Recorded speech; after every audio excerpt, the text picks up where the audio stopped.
मुंबईतल्या पदाधिकाऱ्यांशी मेळाव्यामध्ये अनेक घोषस्फोट केले.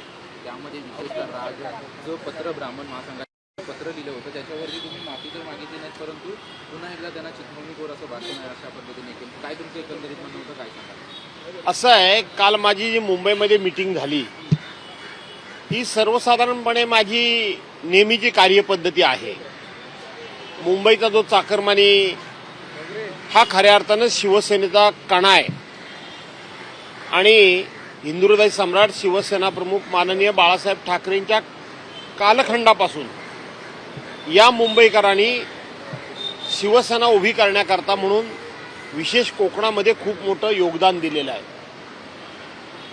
आणि म्हणून त्यांना मी वरच्यावर भेटतच असतो. आता एक भेटण्याचं कारण म्हणजे लवकरच गणपती उत्सव आहे आणि कोकणामध्ये बरेचसे चाकरमानी जात असतात.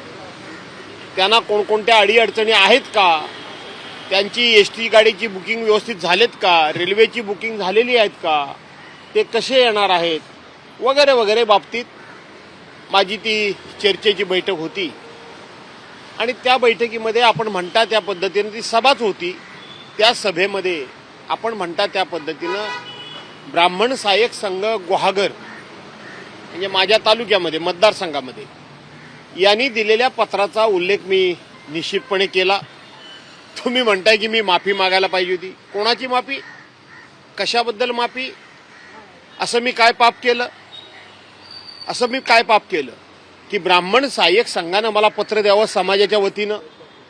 मी समाजाचा कुठेही उल्लेख केलेला नाही, मी कुठेही समाजाबद्दल टीका टिप्पणी केलेली नाही, मी समाजाबद्दल एकही अवाक्षर बोललेलो नाही. अशा वेळेला भारतीय जनता पार्टीनं बहुसंख्य, तुम्ही ब्राह्मण समाजाचे लोक हे भारतीय जनता पार्टीचे बहुसंख्य मी म्हणतोय, म्हणून तुम्ही त्यांनी समाज म्हणून तुम्हाला पुढे केलं आणि तुम्ही माझ्या निषेधाचं पत्र लिहिता काही कारण नसताना, मग मी तुम्हाला सोडेन? मग माफी कसली मागायची? नाही, पण तुम्ही तिथे माफी मागितली नाही असं तुम्ही म्हणताय. माफी मागण्याचा प्रश्न येत नाही, पण काल जे तुमचं भाषण होतं साधारणपणे 1 सव्वा तासाचं ते भाषण होतं, त्यामध्ये थेट रोग जो होता तो ब्राह्मण समाजावर होता. अनाजीपंत तुम्ही ब्राह्मणांना म्हणाल, म्हणजे एक प्रकारे द्वेष पसरवला जात असल्याचं काही नेते म्हणतात. असं आहे की तुम्ही म्हणता ते खरं आहे. कालचा माझ्या भाषणाचा रोग हा गुहागरमधल्या बहुसंख्य ब्राह्मण समाजावरच होता. जो होता तो होताच, मी नाही म्हणणार नाही. ब्राह्मण समाज म्हणून मला पत्र का दिलं? तुम्ही पक्ष म्हणून पत्र द्यायचं. समाजामध्ये द्वेष मी नाही पसरवत आहे, हे जे ब्राह्मण सहाय्यक संघाचे लोक आहेत हे पसरवत आहेत. मी कसा पसरवेन? त्यांनी समाज म्हणून पत्र का दिलं मला? त्यांनी पक्ष म्हणून पत्र द्यायचं. माझी सभा होती ती पक्षीय होती, समाज म्हणून नव्हती. मग मी पण मराठा समाजामध्ये जन्माला आलेलो आहे. माझ्या समाजाचा स्वाभिमान नाहीये, मराठा समाजाला काय मान सन्मान नाहीये, अन्य समाजाला काय मान सन्मान नाहीये. म्हणजे द्वेष पसरवायचा तुम्ही आणि खापर फोडायचं दुसऱ्यावर, हे आता दिवस संपलेले आहेत आणि म्हणून द्वेष पसरवायचं काम हे ब्राह्मण समाजानं गुहागर तालुक्यातल्या समाजाच्या वतीनं पत्र देऊन केलं आणि म्हणून मी सरळ गुहागर तालुका ब्राह्मण समाज संघाला त्या ठिकाणी जे बोललो ते समाज म्हणूनच बोललो. तुम्ही म्हटलं की मला भाजपला अनेक वेळा किंवा तिथल्या स्थानिक नेत्यांनी अनेक वेळा संपवायचा किंवा माझं नेतृत्व संपवण्याचा प्रयत्न केला, परंतु आता भाजप ब्राह्मणांना पुढे करून मला टार्गेट करण्याचा प्रयत्न करतो. मी तुम्हाला तेच सांगतोय, राजकीय वादामध्ये ब्राह्मण सहाय्यक संघानं पत्र द्यायचं कारण काय? माझा निषेध करायचं कारण काय? ती राजकीय सभा होती, राजकारणाला राजकारणानं उत्तर द्यायचं. विनय नातू ब्राह्मण समाजातले आहेत. माझ्या आईबद्दल तो निलेश राणे माझ्या वडिलांबद्दल, माझ्या कुटुंबाबद्दल ज्या घाणेरड्या भाषेमध्ये बोलला की ती भाषा कोणालाही शोभणारी नाही, ही तुम्हाला भारतीय जनता पार्टी सभ्य पार्टीना, सुसंस्कृत पार्टीना, सुसंस्कारित पार्टीना तुम्ही लोकांना ज्ञान शिकवता, तुम्ही लोकांना सभ्यतेच्या गोष्टी सांगता आणि पाठीमागे नरेंद्र मोदी साहेबांचा फोटो लावून माझ्या आईवरून, माझ्या मृत आईवरून, माझी हयात नसलेली आईवरून भाषा तुम्ही वापरता आणि विनय नातू स्वतः आणि ब्राह्मण समाजाचे काही लोक जेव्हा टाळ्या मारतात त्यावेळेला हा काय ब्राह्मणांना अधिकार कोणी दिलाय काय दुसऱ्याच्या आई बहिणीचा उद्धार करायचा? आणि त्यांनी सहन करायचा? हा ब्राह्मण म्हणून तुम्ही आणलात वाद. मी तेव्हा कधीही ब्राह्मण समाजाचा निषेध केलेला नाही. मी त्यावेळेला ब्राह्मण समाजाला कुठल्याही प्रकारचं पत्र दिलेलं नाही. तुम्ही स्वतःला सुसंस्कारित समजता त्यावेळेला का तुम्ही मला पत्र लिहिलत नाही की भास्कर जाधव त्या व्यासपीठावर ज्या पद्धतीनं शब्द वापरले गेले आणि आमच्या ब्राह्मण समाजातले नेते विनय नातू आणि बाकीच्यांनी टाळ्या वाजवला, आम्हाला ब्राह्मण समाजाला हे आवडलेलं नाही, आम्ही त्याचा निषेध करतो. हे पत्र का नाही तुम्ही दिलं? कोणाला शिकवता तुम्ही या तत्वज्ञानाच्या गोष्टी आणि संस्काराच्या? ब्राह्मण समाज पुन्हा आक्रमक झालाय. ते म्हणतात की पुन्हा भास्कर जाधव जिल्हा परिषदेमध्ये किंवा इतर स्थानिक स्वराज्य संस्थांमध्ये त्यांचे कसे निवडणूक जिंकून येतात हे आम्ही पाहू. आणि तुमच्या मतदारसंघात ब्राह्मण समाज मोठ्या प्रमाणात असल्याचं पाहायला मिळत आहे. एकंदरीत तुम्ही या सगळ्याकडे कसं बघता? मी सगळ्या ब्राह्मण समाजाच्या विरोधात नाही, मी सगळा ब्राह्मण समाज माझ्या विरोधात नाही. पहिली गोष्ट, ते ब्राह्मण सहाय्यक संघाने जे पत्र लिहिलेलं आहे त्याच्यामध्ये माझ्याबरोबर असलेले ब्राह्मण समाजाच्या लोकांचा पण उल्लेख केलेला आहे. या ग्वागरमध्ये ब्राह्मण समाजाची सत्ता ही कायम राहिलेली आहे. विशेष करून भारतीय जनता पार्टीची सत्ता कायम राहिलेली आहे. त्यांनी ब्राह्मण समाजाला कधीही सभापतीपद दिलं नव्हतं, ते मी दिलं. ब्राह्मण समाजाचा द्वेष नाहीये. तुम्ही समाज म्हणून भारतीय जनता पार्टीचं शस्त्र म्हणून तुम्ही माझ्या अंगावर येत आहे. तुम्ही समजून घ्या, हे शस्त्र म्हणून तुम्ही माझ्या अंगावर येत आहे. त्यावेळेला पाठ फिरवणारा मी नाही. पुन्हा कसे निवडून येतात ते आम्ही पाहू. सोडा हो, ते काय पुन्हा निवडून येणं नाही येणं ह्यांच्या हातात काय आहे? ह्यांच्या हातात काय आहे? लगातार 4 वेळा मी निवडून आलो. ते कोण सांगणार मला मी निवडून येणार की नाही? मी चिपळूणमधून 3 वेळा निवडून आलो, 2 वेळा 3 वेळा आलो. हे काय मला शिकवतात? आणि हे काय ह्यांच्या हातात काय आहे? म्हणजे हे किती, मी जे म्हणतो ना पाताळ यंत्री, यांना राग आलाय, ते हे पाताळ यंत्री असे आहेत की पुढच्या वेळेला तुम्ही कशी निवडून येऊ शकता? तुम्ही कोण ठरवणार? लोक ठरवतील. लोक ठरवतील. आणि कालचं जे माझं भाषण होतं ते कैलासवासी, त्या तालुक्यातले कुणबी समाजाचे खूप मोठे नेते, 1985 ते 90 ते आमदार झाले होते, ते कुणबी समाजातले होते. त्या तालुक्यामध्ये 70% जास्त कुणबी समाज आहे. तरी सुद्धा त्या समाजाचा माणूस पुन्हा निवडून आला नाही. ह्यांनी कशा पद्धतीनं पाताळ यंत्रीपणा करून त्या समाजाचं नेतृत्व संपवलं, हे मी बोललो ते बोललो. पण तुम्ही ब्राह्मण समाजाला अनाजी पंत म्हणतायत, पाताळ यंत्री म्हणतायत, त्याच्यामुळे संपूर्ण महाराष्ट्रात ब्राह्मण विरुद्ध मराठा असा वाद होऊ शकतो. द्वेष पसरवतायत भास्कर जाधव असंही काही जणांचं म्हणणं आहे. काही जणांचं म्हणणं म्हणजे कोणाचं म्हणणं ते मी तुम्हाला सांगतो. इथं पुण्यातले अनंत दवे यांनी माझ्याबद्दल बोलले. मला वाटतं ते कुणबी समाजाचे काही ब्राह्मण समाजाचे राज्याचे अध्यक्ष आहेत. ते बोलले ना, मला त्यांचं नाव माहीत नव्हतं, मी ती क्लिप बघितली, पण मला आता नाव त्यांचं कळलं. असं आहे की त्यांनी मला आव्हान दिलंय. मी तुम्हाला गंमत सांगू का? हे आनंद दवे माझ्याशी बरेच वेळा बोलत होते फोनवरून, आणि ते शिवसेनेचे राज्याचे संघटक की समन्वयक काहीतरी पदाधिकारी असेल ते सांगायचे. आणि म्हणून आपण कसं शिवसेना पुढे नेली पाहिजे असं ते मला सांगायचे. परवांच्या दिवशी 2 दिवसापूर्वी त्यांनी मला फोन केला. लगातार फोन करायला लागले की भास्करराव ते असं असं झालंय, तुम्ही ते काय असं बोललेले नाही आहेत. मी ते सगळं ऐकलं. त्याच्यामध्ये कुठेही ब्राह्मण या शब्दाचा उल्लेख नाही, ब्राह्मण या जातीचा उल्लेख नाही. तरी सुद्धा हे आमचे लोक असं असं पत्र वगैरे देत आहेत. आणि म्हणून त्याच्यावर तुम्ही एक बाईट तयार करूया, खुलासा करा, मला एक बाईट तुमचा तयार करून पाठवा. दवे म्हणाले, जो फोटो दिसतोय ते दवे असतील तर दवेच आहेत ते म्हणाले. मी म्हटलं ठीक आहे, काही हरकत नाही, मी काय कोणाबद्दल बोललोच नाही, चुकीचं आपण करू. मी त्यांना असं ते मला पुन्हा त्यांनी फोन केला. म्हटलं मी एक काम करतो, उद्या मी पुण्यामध्ये येतोय, 10 तारखेला मी पुण्यामध्ये येतोय, आपण तुम्ही नेहमी बसू, भेटू. बरेच दिवस बोललो पण नाही, म्हणजे कोण आहे तो, आपण फोनवर बोलतोय पण आपण एकमेकाला असं कधी भेटल्याचं मला आठवत नाही. त्यामुळं आपण समोरासमोर भेटू आणि तुम्ही माझा बाईट घ्या. त्यांनी मला पुन्हा 10 तारखेला फोन केला. मला डाऊट आला, मला शंका आली. मी त्यांना विचारलं, तुम्ही मला जे या ठिकाणी माझा जो बाईट घेणार आहात तो कोणत्या कपॅसिटीमध्ये घेणार आहात?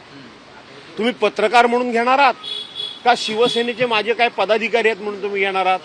त्यांनी झटकन सांगितलं की मी पत्रकार नाही आहे, मी शिवसेनेचा पदाधिकारी पण म्हणून नाही घेणार आहे, तर मी राज्याचा ब्राह्मण समाजाचा अध्यक्ष म्हणून तुमचा बाईट घेणार आहे. आणि काय करणार आहे म्हटलं. मी विचारलं, तो बाईट घेऊन भास्कर जाधवांनी कशी माफी मी बोलो ब्राह्मण समाजाचे अध्यक्ष म्हणून जर तुम्ही माझा बाईट घेणार असाल तर मी अजिबात बाईट देणार नाही. तुम्हाला कुठेतरी फसवण्याचं षडयंत्र होतं ते? षडयंत्र असू द्या हो, त्यांना वाटतं लोकांना आपण फसवू शकतो, सगळेच फसतात. मी अनंत दवेंना सांगितलं की ब्राह्मण समाजाचे अध्यक्ष म्हणून मी अजिबात तुमच्याकडे खुलासा करणार नाही. पत्रकार म्हणून तुम्ही माझ्याशी बोलणार असाल तर मी तुमच्याशी बोलेन, शिवसेनेचा पदाधिकारी असाल तर मी तुमच्याशी बोलेन. मग मी नको येऊ का पुण्यामध्ये तुम्हाला भेटायला? अजिबात येऊ नका हे मी सांगितलं. त्यामुळे ते जे म्हणतायत ना संपूर्ण राज्यामध्ये ह्या भीत्या फक्त तुम्ही म्हणताय मराठा विरुद्ध ब्राह्मण, हा वाद करायचं काही कारण नाही. पण जर होणार असेल तर बघता येईल. पण बाळासाहेबांनी कधी जातीपातीचं राजकारण केलं नाही आणि त्यामुळे तुम्ही शिवसेनेचे ज्येष्ठ नेते आहात. मला तुम्हाला पुन्हा तेच सांगायचं आहे. मी जातीचा उल्लेख कुठे केला तो सांगा ना. मी बाळासाहेबांच्याच विचारांचा शिवसैनिक आहे. मी माझ्या जीवनामध्ये कुठल्या जातीबद्दल माझं कालचं भाषण 1.5 तासात बघा ना, कुठल्याच मी समाजाबद्दल बोललो नाही. पण हा भाजपचा शेवटचा डाव आहे. ब्राह्मण समाजाला पुढे करून मला उचकवून ते मला या ठिकाणी काय मी अडचणीत येतोय काय? मी कसला अडचणीत येतोय? माझा काय अडचणीत यायचा संबंध आहे? आणि मी कसला यांना घाबरतोय? माझ्या आई बहिणीवरनं शिव्या देताना ही तुमची संस्कृती? तुम्हाला संस्कार विचारायचे अधिकार आहे? म्हणजे तुम्ही दुसऱ्याच्या आईबापाचा उद्धार करायचा तो तुम्हाला अधिकार कोणी दिला? तो जमाना संपला की तुम्ही कुठल्याही समाजाला काही बोलायचं आणि तो तुम्हाला अधिकार धर्मानं दिला होता. तो अधिकार आम्हाला दिला होता. कारण आम्ही जन्माला आलो ते इंद्राच्या कुठं हातातून आलो, बाकीचे कोण आले ते पोटातून आले आणि दुसरे कोण आले ते पायातून आले. हे सांगणारे तुम्ही मला ज्ञान शिकवणार आणि मी ऐकणार? अजिबात नाही. काल गौप्यस्फोट केला की जेव्हा निवडणुकीच्या काळामध्ये तुमच्यावरती अॅट्रॉसिटी गुन्हा दाखल करण्यासाठी दबाव येत होता, वरिष्ठ नेते जे आहेत ते महायुतीतील त्यावेळेचे मुख्यमंत्री आणि गृहमंत्री दबाव टाकत. माझ्या निवडणुकीमध्ये माझ्यावर अॅट्रॉसिटीचा गुन्हा दाखल करण्याचा नाना तऱ्हेनं प्रयत्न झाला. हे आज निवडणूक नाही, मी इतके महिन्यानंतर बोलतोय, ह्याला पुरावा आहे. तुम्ही रत्नागिरी एसपीच्या ऑफिसमध्ये जाऊन बघा, माझ्या विरोधात तक्रार केलेली आहे. तुम्ही चिपळूणला पोलीस स्टेशनला जाऊन बघा, डीवायएसपी ऑफिसमध्ये जाऊन बघा, माझ्या विरोधात तक्रार केलेली आहे. निवडणुकीची आचारसंहितेचा भंग करून त्या ठिकाणी बहुजन विकास आघाडीत ना वंचित बहुजन आघाडी, तिथे जे जिल्हाध्यक्ष अण्णा जाधव म्हणून कोणतरी आहेत, त्यांनी नाना तऱ्हेचा प्रयत्न केला. माझ्या विरोधात मोर्चा काढला, मुंडन करून घेतली. त्यांनी वाटेल ती शिवीगाळ रस्त्यानं केली. त्यांच्यावर गुन्हे दाखल आहेत, त्यांनी आचारसंहितेचा भंग केला म्हणून. आणि शेवटचा उपाय म्हणून 17 तारखेला अण्णा जाधवनीच स्वतः माणसं बोलवून स्वतःच्या हातावर वार करून घेतला आणि पोलीस स्टेशनला काय स्टेटमेंट दिलं की हे भास्कर जाधवनी करवलंय, हे भास्कर जाधवनी केलंय. कारण काय होतं की अॅट्रॉसिटीचा गुन्हा दाखल करा माझ्यावर. ते स्वतः मागासवर्गीय आहेत आणि मी मागासवर्गीयांबद्दल कधीही एक शब्द बोललेलो नाही. आणि म्हणून मी बोललो असं जाहीर करून माझ्यावर गुन्हा दाखल करा की जेणेकरून मी निवडणुकीमध्ये जेलमध्ये राहिलो तर माझी प्रचार यंत्रणा पूर्णपणे थंड पडेल आणि माझा पराभव करता येईल. असं ते रचलेलं षडयंत्र होतं. त्यातले काही आरोपी पकडले गेलेत, काही आरोपी पोलीस पकडतच नाहीयेत, मुद्दामून पकडत नाहीयेत. कारण ज्या आरोपींनी पकडलंय त्यातल्या काही आरोपींनी स्टेटमेंट दिलंय की हे आम्हाला पैसे देऊन अण्णा जाधवनी आणि काही शिंदे सेनेच्या नेत्यांनी करायला लावलं, असं त्यांनी स्टेटमेंट दिलंय. त्यामुळं उरलेले 2 आरोपी जर पकडले तर सगळे भांड बाहेर म्हणजे सगळं भिंग फुटेल म्हणून ते 2 आरोपी पकडले जात नाहीयेत. मी कोर्टामध्ये गेलोय, मी गप्प नाहीये, मी कोर्टामध्ये गेलोय.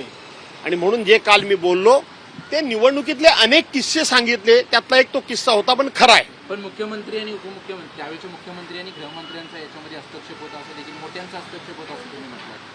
पोलीसमध्ये जाऊन पोलीस स्टेशनची डायरी बघा, कोणाचा फोन आलेत मोठ्या लोकांचे. मी त्यावेळेला काल जे म्हणाल ते आज पुन्हा एकदा बोलतो.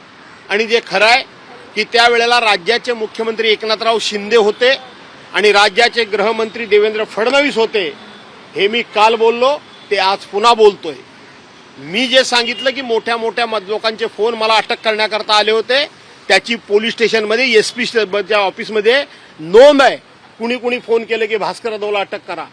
मी एसपीना सांगितलं, तुम्हाला एवढा जरी माझ्यामध्ये दोष दिसला, मी एवढा जरी गुन्हेगार वाटलो, एक जरी शब्द मी कुठल्या समाजाबद्दल वाईट बोललो असेल तर तुम्ही मला जरूर आतमध्ये टाका, पण प्रामाणिक पोलीस अधिकारी म्हणून तुमची सत्व परीक्षा आहे. निवडणुकीकरता मला अटक करण्याचा जो काय हा डाव खेळला जातोय, तो डाव तुम्हाला जर तुम्ही पोलीस अधिकारी म्हणून प्रामाणिक असाल तर त्या डावाला बळी पडणार नाही. मला त्या धन्यवाद दिले पाहिजे एसपीना, धनंजय कुलकर्णीना. त्यांनी स्पष्टपणे ज्यांचे ज्यांचे फोन येत होते त्यांना सांगितलं, आजपर्यंत मी नाना तऱ्हेची चौकशी केली परंतु कुठेही भास्कर जाधवनी अशी सभा घेतलेली नाही, भास्कर जाधवनी असं कुठलंही वक्तव्य केलेलं नाही आणि जोपर्यंत त्यांच्यावर कुठलाही एखादा पुरावा मिळत नाही तोपर्यंत मी त्यांना अटक करणार नाही, ही वस्तुस्थिती आहे. प्रत्यक्षपणे मुख्यमंत्री आणि गृहमंत्री कोणी करत होते असं तुमचं म्हणणं आहे? सरकार हे एकनाथ शिंदे आणि देवेंद्र फडणवीसांचं त्यावेळेला होतं, ही वस्तुस्थिती आहे. सर, अनेक प्रयत्न करून सुद्धा म्हणजे पालकमंत्री पदासाठी शिंदे गटाने स्वतः एकनाथ शिंदे यांनी अनेक प्रयत्न केलेले होते, तरी देखील 15 ऑगस्ट रोजी ध्वजारोहण करण्याचा अधिकार अदिती तटकरे यांना देण्यात आलेला आहे. कसं पाहता? असं आहे, आज कॅबिनेटला नाहीये. आज एकनाथ शिंदे सुद्धा पण आहेत आणि स्वतः मंत्री भरत गोगावले दिल्लीत जाऊन बसले. मी सांगू का, आज एकनाथ शिंदेचं चारही बाजूनं ह्युमिलेशन ज्याला म्हणतात, त्यांना चारही बाजूनं अशी वातावरण निर्मिती करायची चालली की त्यांनी स्वतःहून यातून बाहेर पडावं. आज भारतीय जनता पार्टीला एकनाथ शिंदेच्या पाठिंब्याची गरज नाही. एकनाथ शिंदेनी पाठिंबा आहे तर अजित पवारांची गरज नाही. पण अजित पवार खूप चलाकीनं वागतायत. त्यांनी आपलं भाजपाला असं काही पकडून ठेवलंय, कदाचित ती मग इरिगेशनची फाईल सुद्धा त्याला जबाबदार असेल, कारण असेल, पण त्यांनी पकडून ठेवलंय. आणि म्हणून एकनाथ शिंदेना बाजूला कसं करता येईल अशा पद्धतीने ही भारतीय जनता पार्टीची चाल आहे. त्यांनी कोणाला द्यावं झेंडावंदनाचा अधिकार नाही, कोणाला देऊ नये याच्याशी मला देणं घेणं नाही. पण एकनाथ शिंदेचा जर मान सन्मान राखायचाच असता तर गेल्या वेळेचं झेंडावंदन हे अदिती तटकरेंना त्यांनी अधिकार दिला. या वेळेला भरत गोगावलेनं झेंडावंदनाचाच फक्त अधिकार द्यायचा होता, बाकी काही द्यायचा नव्हता. आणि म्हणून जर या वेळेचा त्यांनी भरत गोगावलेंना झेंडावंदन करण्याचा अधिकार दिला असता मुख्यमंत्र्यांनी, तर काहीतरी एकनाथराव शिंदेची थोडीशी त्यांनी इभ्रत राखली असती, मान राखला असता. परंतु त्यांनी पुन्हा एकदा आदिती तटकरेंना झेंडावंदन करण्याचा मान देऊन भरत गोगावलेंना नव्हे तर एक प्रकारची एकनाथराव शिंदेना इशारा दिलेला आहे. त्याच्या अगोदर भरत गोगावलेंना मंत्रिपद मिळत नव्हतं. ते वारंवार सांगायचे की माझं जॅकेट तयार आहे. त्यानंतर मंत्रिपद मिळाल्यानंतर पालकमंत्रीपद मिळत नाहीये आणि मंत्रिपद मिळालं नाही आणि झेंडावंदनाचा मान देखील मिळत नाहीये त्यांना. मी सांगू का, ही त्यांची अंतर्गत बाब आहे. त्यांना काय मिळते आणि त्यांना काय मिळत नाही मला देणं घेणं नाही, अजिबात काही देणं घेणं नाही खरं सांगायला गेलं तर. परंतु एक मात्र होतंय की ज्या पक्षाचे 3 आमदार निवडून येत आहेत, त्या पक्षाला मात्र त्या जिल्ह्याचं पालकमंत्रीपद मिळत नाही. आणि ज्या पक्षाचा एकच आमदार निवडून येतोय त्याला पालकमंत्रीपद मिळतंय. मला असं वाटतं, मला काय म्हणायचं हे तुमच्या लक्षात नक्की आलं असेल, काहीतरी जादू, एक आमदार निवडून येऊन सातत्यानं पालकमंत्रीपद मिळवतोय, त्या अर्थी त्यांच्याकडे कुठली तरी मोठी जादू आहे. भरत गोगावल्यांचं ओम फट स्वाहा हे काय, ती काय भगतगिरी का काय ती आहे ना, ती उपयोगी येत नाही असं मला वाटतं. उदय सामंत म्हणतायत की एकनाथ शिंदे यांच्यामुळे भाजप सत्तेत आलं. उदय सामंत जर डायरेक्ट, आधी मला वाटत नाही उदय सामंत एवढं डायरेक्ट बोलायचं धाडस दाखवतील, कारण उदय सामंत खूप चलाक आहेत. तेरी म्हणजे सगळ्यांना कसं सांभाळायचं याच्यामध्ये उदय सामंताचा कोणी हात धरू शकत नाही. आणि म्हणून देवेंद्र फडणवीसशी संधान बांधायचं, एकनाथ शिंदेचा आमदार म्हणून मंत्री म्हणून वावरायचं. पण जर उदय सामंत बोलले असतील की एकनाथ शिंदेमुळं हे आताचं विद्यमान सरकार निवडून आलं, खरं सांगू का, माझं सुद्धा हेच मत आहे आणि ही वस्तुस्थिती आहे. आणि माझी जी माहिती आहे ती निवडणुकीच्या पूर्वी भाजपानं एकनाथराव शिंदेना शब्द दिलेला होता की पुन्हा सत्ता आणा, आम्ही तुम्हालाच मुख्यमंत्री करू. पण सत्ता आली आणि एकनाथ शिंदेची गरज संपली.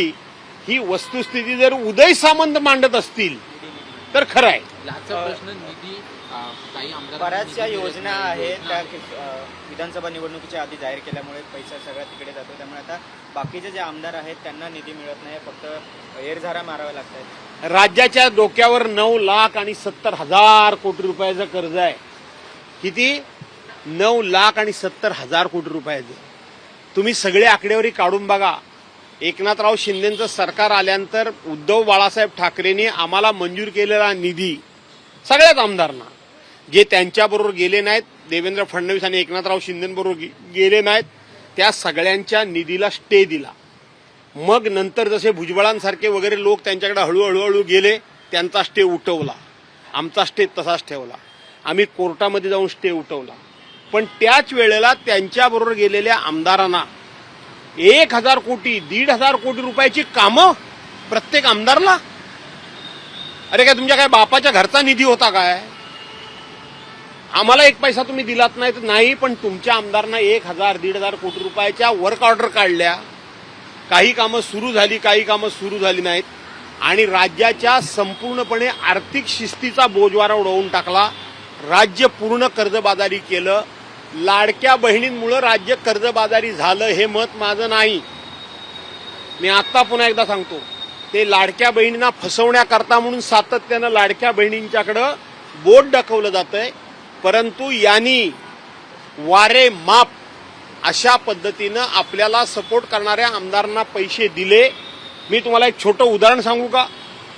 मुख्यमंत्री ग्राम सडक योजनेतून माझ्यासारखा आमदार जो उद्धव बाळासाहेब ठाकरेंबरोबर राहिला, आमचा वैभव नाईक सारखा आमदार उद्धव बाळासाहेब ठाकरेंबरोबर राहिला, आम्हाला एक किलोमीटर पण रस्ता दिला नाही मुख्यमंत्री ग्राम सडक योजनेतून.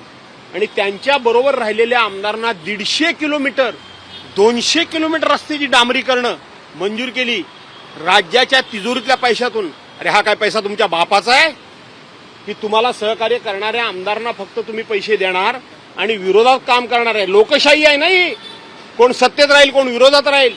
आणि म्हणून राज्याच्या तिजोरीवर इतका कर्जाचा बोजा पडलाय, राज्यावर एवढा कर्जाचा बोजा पडलाय. त्यामुळं कालच्या बजेटमध्ये कोणालाही पैसे दिलेले नाहीत. सत्ताधारी पक्षाच्या लोकांना सुद्धा जे नवीन निवडून आले त्यांना थोडे दिले, पण बाकीच्यांना दिले नाहीत. त्यामुळे आम्हाला नाहीच दिले, पण त्यांच्या पक्षाच्या लोकांना सुद्धा निवडून दिले नाहीत. कारण आर्थिक घडी पूर्णपणे विस्कटलेली आहे.